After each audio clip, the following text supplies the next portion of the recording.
Assalamualaikum warahmatullahi wabarakatuh. Alhamdulillahirabbil alamin. Allahumma sholli ala Muhammad wa ali Muhammad. Kembali lagi kepada pertemuan tirakat dakwah nasihat Imam Ali kepada pemuda, memasuki episode ke-15. Seperti biasanya saya akan sampaikan teks asli, lalu saya maknai secara pribadi dengan kerendahan ilmu saya. Berikut nasihatnya.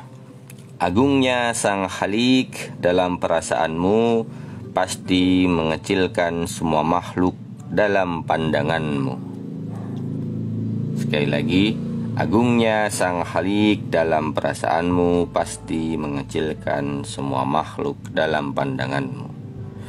Di sini Imam Ali menggambarkan bahwa Sang Khalik, yaitu pencipta, maha pencipta Allah Subhanahu wa Ta'ala, jika dalam perasaan kita sebagai manusia, sebagai hambanya, menganggap bahwa Sang Khalik ini agung, maka dalam pandangan kita makhluk itu pasti kecil.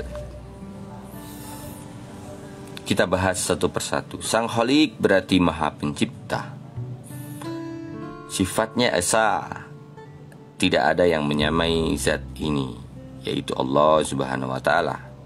Maka karena tidak ada yang menyamai, tidak ada yang setara, tidak ada yang setingkat, maka selain Dia tidak ada Sang Khalik lagi.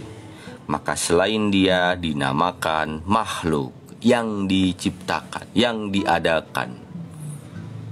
Siapa makhluk itu? Segala sesuatu selain Khalik itu berarti makhluk. Berarti Khalik dengan makhluk tentu tidak setara, tentu tidak sama, tentu tidak setingkat, tidak selevel. Sang Khalik di atas makhluk.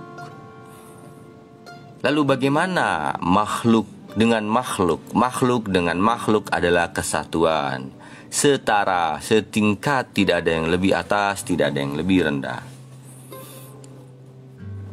Maka Imam Ali menggambarkan di sini, ketika kita sudah mengagungkan Sang Khalik, maka semua makhluk itu kecil dalam pandangan kita, termasuk kita secara individu. Kita harus menganggap diri kita ini kecil, sama dengan makhluk lainnya.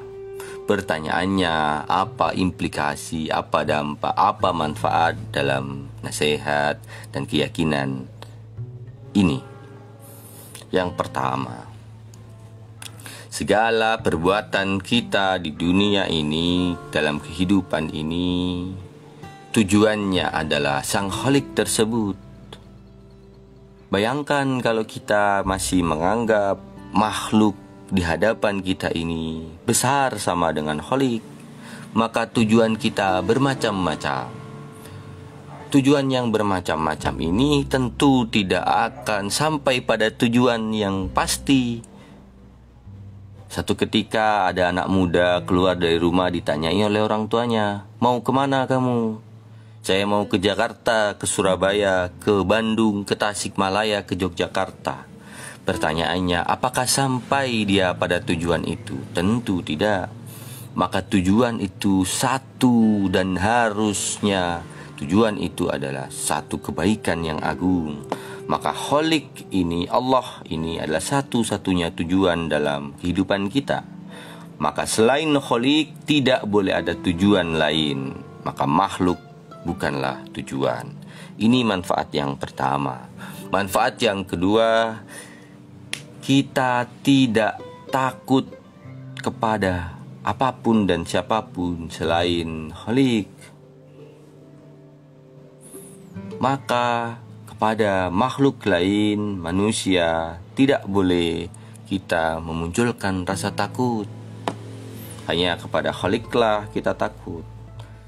Maka karena tidak boleh ada rasa takut kepada manusia, makhluk lain, termasuk makhluk lain terhadap makhluk lain, tidak boleh memunculkan ketakutan, diskriminasi, penindasan, penjajahan, kezoliman antar makhluk tidak boleh ada.